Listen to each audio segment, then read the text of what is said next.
Hello दोस्तों, स्वागत है आप सभी का हमारे यूट्यूब चैनल पर, जिस पर हम हरियाणा जीके के मोस्ट इम्पोर्टेंट क्वेश्चन को आप लोगों के साथ डिस्कस करते हैं। और हरियाणा जीके की एक खास प्लेलिस्ट भी बना रखी है और हर रोज आपको इस प्लेलिस्ट में एक न्यू वीडियो मिलती है, जिसे आप एक बार जरूर चेक कर सकते हैं। जिन भी कैंडिडेट ने अभी तक लास्ट वीडियो को नहीं देखा है, उनसे रिक्वेस्ट है कि पहले वो पीछे की सभी वीडियो जरूर देखें, ताकि आपकी तैयारी पूरी तरह से सीरीज वाइज चलती रहे। तो चलिए दोस्तों, बिना किसी देरी के आज का वीडियो शुरू करते हैं। प्रश्न नंबर 151। प्रदेश का थानेसर नामक नगर किस प्रसिद्ध राजा की राजधानी था? Option number A Harshvardhan, option number B Kanishka, option number C Chandragupta Vikramaditya, option number D Ashok.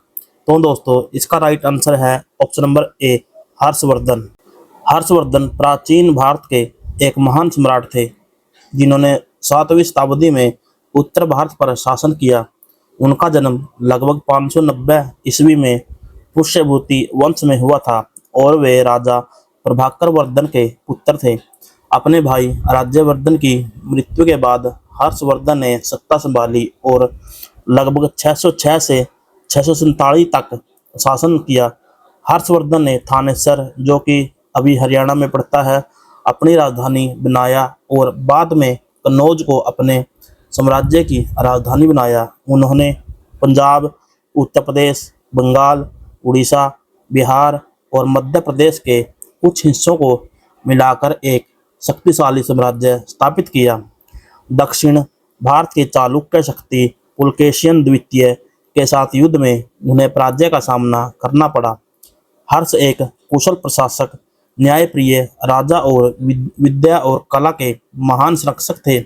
वे स्वयं संस्कृत में नाटक और काव्य की रचना करते थे, जिनमें नागानंद, रत्नावली और प्रियदर्शिका प्रमुख हैं।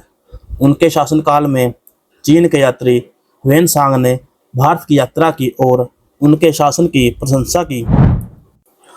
प्रश्न नंबर 152।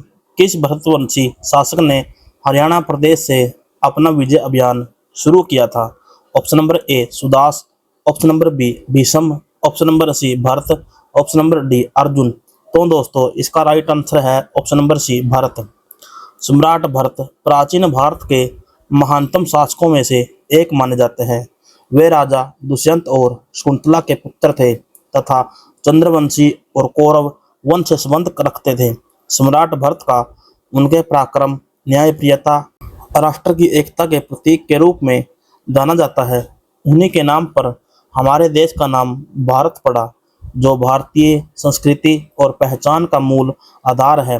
भरत ने अपने शासन की शुरुआत हरियाणा क्षेत्र से की, विशेष रूप से कुरुक्षेत्र और थानेसर से, जो उस समय राजनीतिक और धार्मिक दृष्टि से अत्यंत महत्वपूर्ण क्षेत्र थे। उन्होंने अपने सैन्य अभियान द्वारा अनेक जनपदों और राज्यों को एकत्र करके संगठित और शक्तिशाली साम्राज्य की स्थापना की। सम्राट भरत ने धर्म, नीति और शौर्य को अपने शासन का आधार बनाया। उनके बारे में कहा जाता है कि उन्होंने अपने पुत्रों की अपेक्षा गुणवान व्यक्ति को उत्तराधिकारी नियुक्त किया, जिससे यह सिद्ध होता है कि वे न्याय और योग्यता को अधिक महत्व देते थे। प्रश्न नंबर 153। तुगलक शासक फिरोज शाह तुगलक ने प्रदेश के हिसार जिले में कौन सा नगर बसाया था? Option number A Tohana, option number B Fatehabad, option number C Shivani, option number D Hansi. तो दोस्तों, इसका राइट आंसर है option number B Fatehabad. Firoz Shah Tughlaq Tughlaq वंश का एक प्रमुख शासन था, जो कि दिल्ली सल्तनत के इतिहास में अपने प्रशासनिक सुधारों, निर्माण कार्यों और जन कल्याण योजनाओं के लिए जाना जाता था। वह गयासुद्दीन तुगलक का भतीजा और उत्तराधिकारी था। फिरोज तुगलक ने शासन के दौरान युद्धों की अपेक्षा शांतिपूर्ण प्रशासन और समाज सुधारों पर अधिक ध्यान दिया। उसने हरियाणा में विशेष रुचि ली और इस क्षेत्र में अनेक सड़कें, नहरें, मस्जिदें और कुएं बनवाए। खासकर हिसार, फतेहाबाद और करनाल क्षेत्रों में उसने सिंचाई हेतु नहरों का निर्माण करवाया, जिससे कृषि में उन्नति हुई। उसने हिसार ए फिरोजा नामक नगर बसाया, जो कि आज का हिसार है। फिरोज शाह तुगलक ने जजिया कर को पुनः लागू किया, मुसलमानों पर धार्मिक कर लगाया। साथ ही उसने 60 से अधिक भवन, 30 मस्जिदें, 100 बाग बगीचे और 50 तालाब बनवाए। वह विद्वानों, चिकित्सकों और धार्मिक व्यक्तियों का संरक्षक था। उसकी शासन शैली में कल्याणकारी राज्य की झलक दिखाई देती है। प्रश्न नंबर 154, भगवान श्री कृष्ण द्वारा विश्व प्रसिद्ध गीता का उपदेश हरियाणा में किस स्थान पर दिया था? Option number A Rewari, option number B Panipat, option number C Kurukshetra, option number D Pehowa. तो दोस्तों इसका राइट आंसर है option number C Kurukshetra. Kurukshetra Haryana राज्य का एक ऐतिहासिक और धार्मिक दृष्टि से अत्यंत महत्वपूर्ण जिला है, जो कि भारत की सांस्कृतिक विरासत में विशेष स्थान रखता है। यह स्थान महाभारत युद्ध का प्रमुख मैदान था और यहीं पर भगवान श्री कृष्ण ने अर्जुन को श्रीमद् भगवत गीता का उपदेश दिया था। इसलिए इसे धर्म भूमि या गीता भूमि के नाम से भी जाना जाता है। कुरुक्षेत्र का संबंध कौरवों और पांडवों की कुरु वंशीय राजधानी से रहा है। इसका नामकरण भी कुरु वंश के आधार पर हुआ था। यह क्षेत्र वैदिक काल से लेकर आधुनिक काल तक धार्मिक और शैक्षणिक और राजनीतिक गतिविधियों का केंद्र रहा है। आज का कुरुक्षेत्र न केवल एक धार्मिक तीर्थ स्थल है, बल्कि शिक्षा, कृषि, पर्यटन के क्षेत्र में भी विकास कर रहा है। यहाँ स्थित ब्रह्म सरोवर, सन्निहित सरोवर, कृष्ण संग्रहालय और ज्योतिषर जैसे स्थल लाखों श्रद्धालुओं और पर्यटकों को आकर्षित करते हैं। भारत सरकार द्वारा कुरुक्षेत्र को तीर्थ नगरी घोषित किया गया और हर वर्ष अंतर्राष्ट्रीय गीता महोत्सव का आयोजन होता है। प्रश्न नंबर 155, सन 1809 से 10 में समस्त हरियाणा का किसके अधिकार में था? ऑप्शन नंबर ए मराठों के, ऑप्शन नंबर बी अंग्रेजों के, ऑप्शन नंबर सी मुगलों के, ऑप्शन नंबर डी सतनामियों के। तो दोस्तों इसका राइट आंसर है ऑप्शन नंबर ए मराठों के। सन 1809 से 10 के समय समस्त हरियाणा क्षेत्र ब्रिटिश ईस्ट इंडिया कंपनी के प्रभाव में आ चुका था।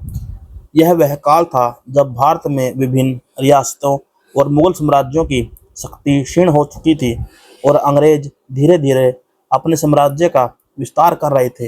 हरियाणा क्षेत्र पर पहले मुगल, फिर अफगान, मराठे और सिखों का प्रभाव रहा, लेकिन 1803 में अंग्रेजों और मराठों के बीच हुई सुरजी अंजन गांव संधि के बाद दिल्ली और आसपास का क्षेत्र अंग्रेजों के अधीन आ गया। इसके पश्चात अंग्रेजों ने धीरे धीरे पूरे हरियाणा क्षेत्र को अपने अधीन कर लिया। 1809 से 10 तक अंग्रेजों ने हरियाणा के अधिकांश छोटे बड़े शासकों जैसे पटौदी, बल्लभगढ़, जींद, नाभा और कैथल को अधीनता में ले लिया था। ब्रिटिश ईस्ट इंडिया कंपनी ने इन रियासतों को संधियों के माध्यम से अधीनस्थ सहयोगी राज्य बना लिया और प्रशासनिक नियंत्रण अपने हाथ में ले लिया। इस प्रकार 1809 से 10 तक हरियाणा पूरी तरह से ब्रिटिश इंडिया कंपनी के नियंत्रण में आ गया और इसे उन्होंने पंजाब प्रांत या सीधे दिल्ली प्रेसिडेंसी के अंतर्गत प्रशासनिक रूप से संगठित किया। प्रश्न नंबर 156, हरियाणा के किस स्थान को जॉर्ज टॉम्स ने अपनी राजधानी बनाया था? Option number A Rania, option number B Baharampur, option number C Hansi का दुर्ग, ऑप्शन नंबर डी टोहाना। तो दोस्तों इसका राइट आंसर है ऑप्शन नंबर सी हांसी का दुर्ग। जॉर्ज टॉम्स एक आयरिश मूल का सैनिक और स्वतंत्र शासक था, जिसने 18वीं शताब्दी के उत्तरार्ध में भारत में महत्वपूर्ण भूमिका निभाई। उसने हरियाणा के हांसी को अपनी राजधानी बनाया था। जॉर्ज टॉम्स मूलतः ब्रिटिश ईस्ट इंडिया कंपनी की सेना में था, लेकिन बाद में वह स्वतंत्र रूप से मराठों, जाटों और स्थानीय रियासतों के साथ मिलकर राजनीति में सक्रिय हो गया। हांसी, जो आज हरियाणा के हिसार जिले में स्थित है, जॉर्ज टॉम्स ने न केवल अपनी राजधानी के रूप में विकसित किया, बल्कि उसे एक मजबूत सैन्य गढ़ भी बनाया। उसने हांसी में किले का निर्माण, तोपखाने की स्थापना और एक सुसंगठित सेना तैयार की। उसकी शक्ति इतनी बढ़ गई थी कि उसे राजा जॉर्ज टॉम्स के नाम से जाना जाने लगा। जॉर्ज टॉम्स का शासनकाल अल्पकालिक था, लेकिन उसने हरियाणा के क्षेत्र में राजनीतिक अस्थिरता के दौरान एक मजबूत सत्ता स्थापित की। बाद में 1801 में सिंधिया शासकों द्वारा पराजित कर दिया गया और उसकी सत्ता समाप्त हो गई। दोस्तों, इस चैनल पर हरियाणा की गवर्नमेंट और प्राइवेट जॉब से जुड़ी हुई हर छोटी बड़ी न्यूज को आप लोगों के साथ शेयर करते हैं और आप लोगों के लिए ही हमने हरियाणा जीके की प्लेलिस्ट बनाई है, जिसमें आपको हरियाणा के इतिहास, संस्कृति, भूगोल, प्रसिद्ध व्यक्ति, प्रमुख घटनाएं और हरियाणा से जुड़ी विभिन्न महत्वपूर्ण जानकारी मिलेगी। इस प्लेलिस्ट में हम हरियाणा से संबंधित महत्वपूर्ण प्रश्नों को संक्षिप्त रूप में पढ़ रहे हैं, जो कॉम्पिटिटिव परीक्षा के लिए बहुत उपयोगी साबित होंगे। यह वीडियो सीरीज हरियाणा के कैंडिडेट और कॉम्पिटिटिव परीक्षा की तैयारी करने वाले स्टूडेंट के लिए एक बहुत उपयोगी है। यहाँ आपको हरियाणा के प्रमुख स्थल, ऐतिहासिक घटनाएं और अन्य जानकारी मिलेगी। हमारी कोशिश है कि हरियाणा से जुड़ी जानकारी को बहुत आसान तरीके से आप लोगों तक पहुंचाया जाए, ताकि किसी भी कैंडिडेट को अपने एग्जाम को क्रैक करने के लिए जिस नॉलेज की ज़रूरत होती है वो उसको मिल सके। तो दोस्तों, आगे बढ़ने से पहले मैं आपसे रिक्वेस्ट करना चाहूँगा कि अगर वीडियो आपको अच्छी लगे तो वीडियो को लाइक और शेयर जरूर करें और ऐसे ही वीडियो को आगे देखने के लिए हमारे चैनल को सब्सक्राइब करना ना भूलें। तो चलिए दोस्तों, हमारी हरियाणा जीके के प्लेलिस्ट के इस पार्ट को आगे कंटिन्यू करते हैं। प्रश्न नंबर 157, दिल्ली अलवर मार्ग पर अरावली की पहाड़ियों के मध्य हरियाणा का कौन सा प्रसिद्ध पर्यटक स्थल है? Option number A Shamma, option number B Derango, option number C Sohna, option number D ब्लूजे। तो दोस्तों, इसका राइट आंसर है option number C Sohna. Sohna Haryana राज्य के गुड़गांव जिले में स्थित एक प्रसिद्ध पर्यटक स्थल और तीर्थ स्थल है।